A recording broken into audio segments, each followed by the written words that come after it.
samples of the speech. So if we can obtain a spectral curve or a spectral envelope, then we can actually use it for matching in the speech recognition system. Here, the spectrum is the wave shown there is a log scale of the spectrum x of k. So in order to get, we need to actually get the spectrum envelope and the spectral details to be separated from the spectrum.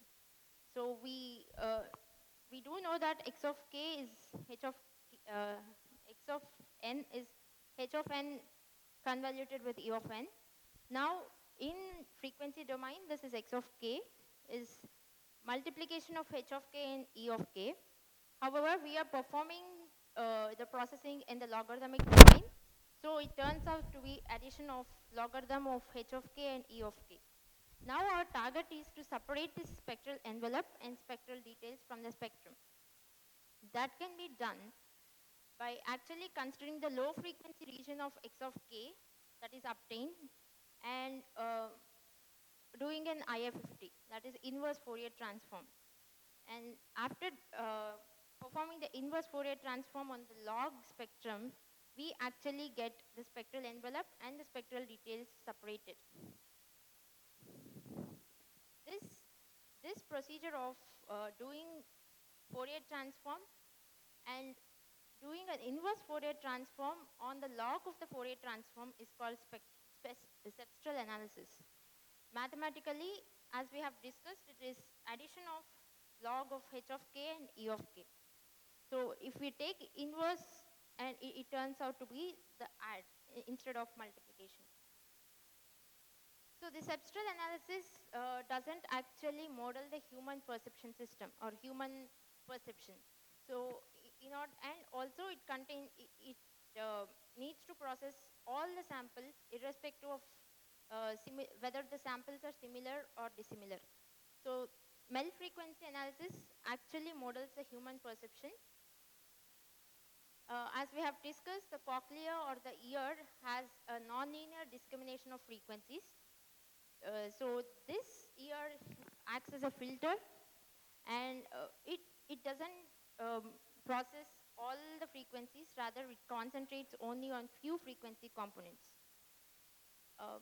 Yes, the frequency, if we consider a frequency axis, this filter has non-uniformly spaced filters on the frequency axis.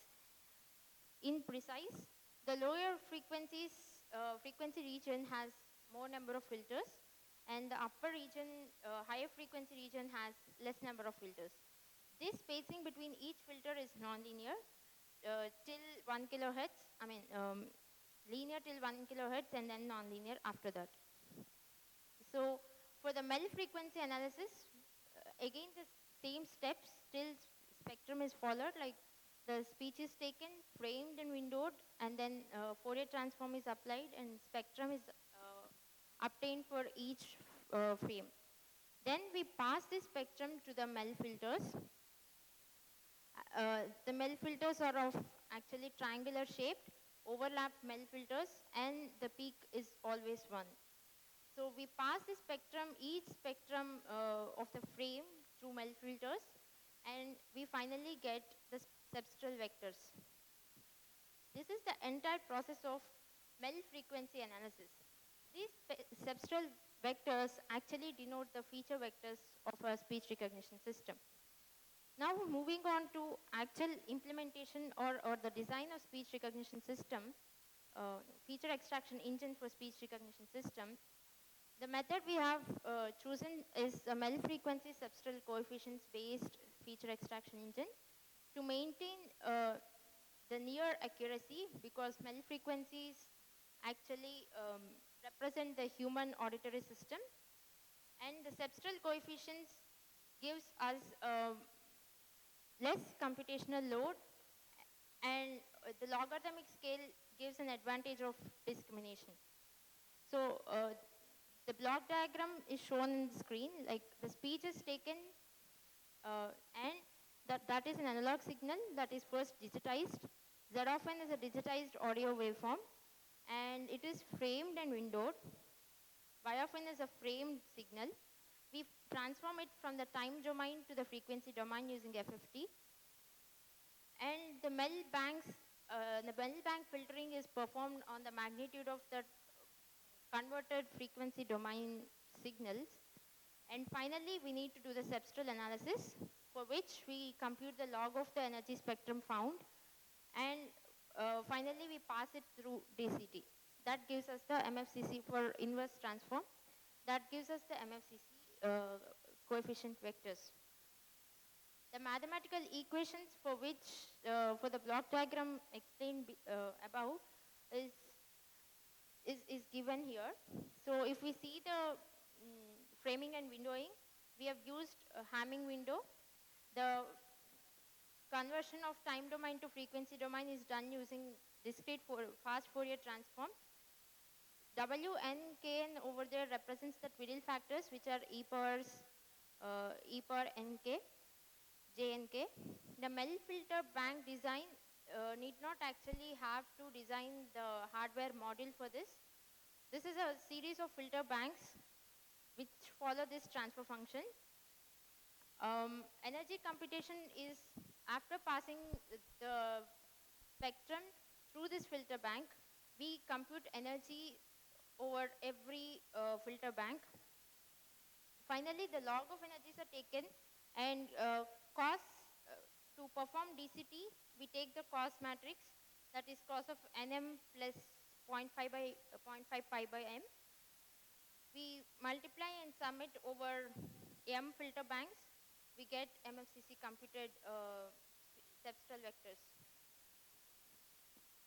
The specifications considered for the design are, we have designed for two sampling rates, 8 kilohertz and 16 kilohertz. And the input frequency, since it is a voice, it is always between 300 to 3.3 kilohertz. And the bits per sample can be anything around 8, 16, 32. This depends on the ADC resolution, and the considered bits per sample is 16. Frame period defines the time, the speed signal when it is framed, what is the single frame, time period of the single frame, or how much time should we take to frame a signal. That is taken as 25 milliseconds. Since if we frame the signal without overlapping, there might be some loss of information. So overlapping of the frames is also considered. The overlapping is 15 milliseconds.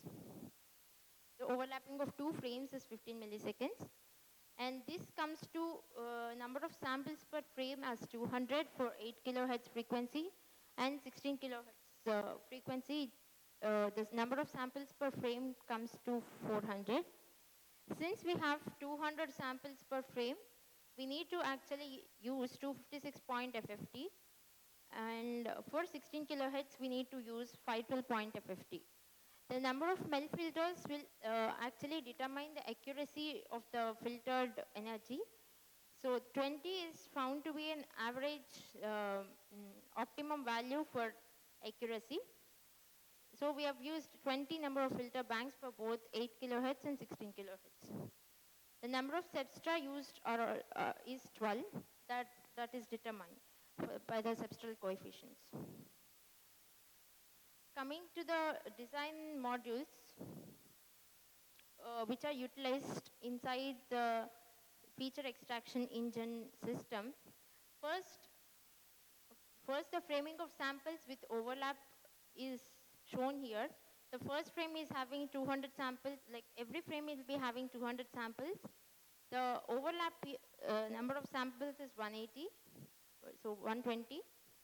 And the non-overlap number of samples between first frame and second frame are 80.